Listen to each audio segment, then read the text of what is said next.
خاموش رہا یار. حضرات آپ کے اس خیال و جوار میں میری حاضری آج کی شب پھر سے ہوئی اور ماشاءاللہ آپ حضرات کی تعداد دیکھ کر کے اس بات کا اندازہ لگایا جا سکتا ہے کہ یہ علاقہ حسینیوں کا علاقہ ہے. اللہ آپ کے اس جذبے کو سلامت رکھے. نئی نعت پڑھوں گا، اس سے پہلے حسینیت کی کچھ بات کروں گا، شارٹ اینڈ سویٹ. اللہ تعالیٰ نے قرآن میں فرمایا بسم اللہ الرحمن الرحیم. اللہ نے فرمایا، اللہ سبحانہ وتعالی ارشاد فرما رہا ہے اذهبوا بقمیصی ھذا فَالْقُوهُ عَلَى وَجْهِ أَبِي يَأْتِ بَصِيرًا.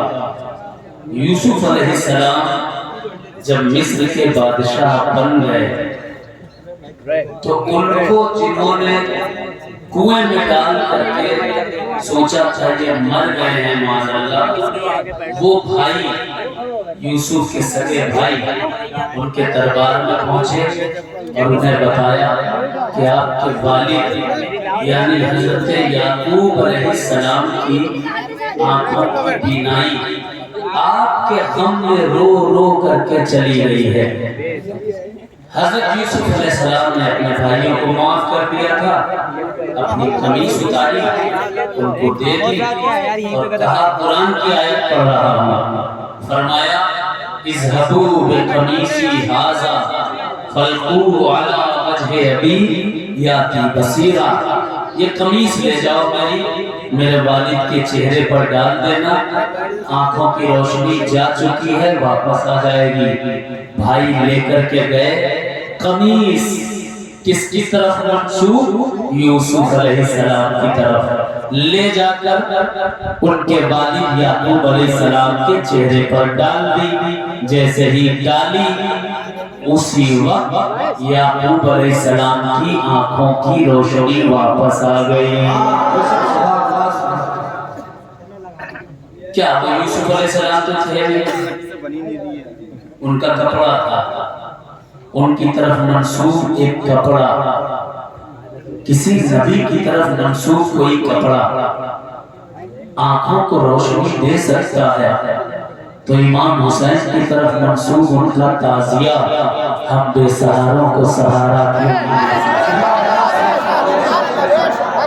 ہم سنی ہیں یار، ہم سنی ہیں، چادر والے، گاگر والے، اگربتی والے، موم بتی والے مزاروں کی مٹیوں کو اٹھا کر اپنے گھر لانے والے، اجمیر کی موم بتیوں کو جلانے والے، بغداد کے غوث پاک سرکار کی مٹی اپنے گھر لا کر اس کی تعظیم کرنے والے. اب کسی بھی سنی عالم سے پوچھئے وہ کہے گا اگر مٹی اجمیر کی ہے، اگر مٹی بغداد کی ہے، اگر مٹی مکتور کی ہے، اگر مٹی وارث پاک کی ہے، اگر مٹی صابر اعظم کے دربار کی ہے، اگر مٹی مخدوم اشرف کی ہے یا ان کے درباروں کی چادریں ہیں، ان سب میں برکت ہوا کرتی ہے کیونکہ یہ چادریں، یہ مٹی منسوب ہوتی ہیں ان اولیاء اللہ کی طرف. میرے بھائی یہی تو ہم سنی کہتے ہیں، ہم حسینی کہتے ہیں کہ جس طرح چادر ولیوں کی طرف منسوب ہو کر متبرک ہو جاتی ہے، ویسے ہی تعزیہ حسین کی طرف منسوب ہو کر برکت والا ہو جایا کرتا ہے. وہی سمجھانے کی کوشش کرنا ہے. بند کروا دو تعزیہ داری، ٹھیک ہے. جس طرح آج امام حسن کو کوئی نہیں ٹھیک سے جانتا ہے، حسین کو بھی بھول سکتے ہیں. اللہ نے حسین کے ذکر کو بلند کیا ہے، اسی لیے ہم حسینیوں کے کاندھے پر تعزیہ رکھ دیا ہے. جب تک زندہ رہنا حسین کا تعزیہ اٹھاتے رہنا اور ضرور اٹھاتے رہنا. یہ شارٹ میسج فلی میسج میں اس لیے ہر جگہ دیتا ہوں کیونکہ شریعت پر بولنے والے بہت ہیں، طریقت پر بولنے والے بہت ہیں، اولیاء اللہ کی تعظیم اور تکریم پر بولنے والے بہت ہیں، رد وہابیہ کرنے والے، رد رافضیت کرنے والے بہت بن جائیں گے، لیکن میرا حسین جس طرح کل تنہا تھا، آج بھی میرے حسین کی نشانی کو تنہا کر دیا گیا ہے۔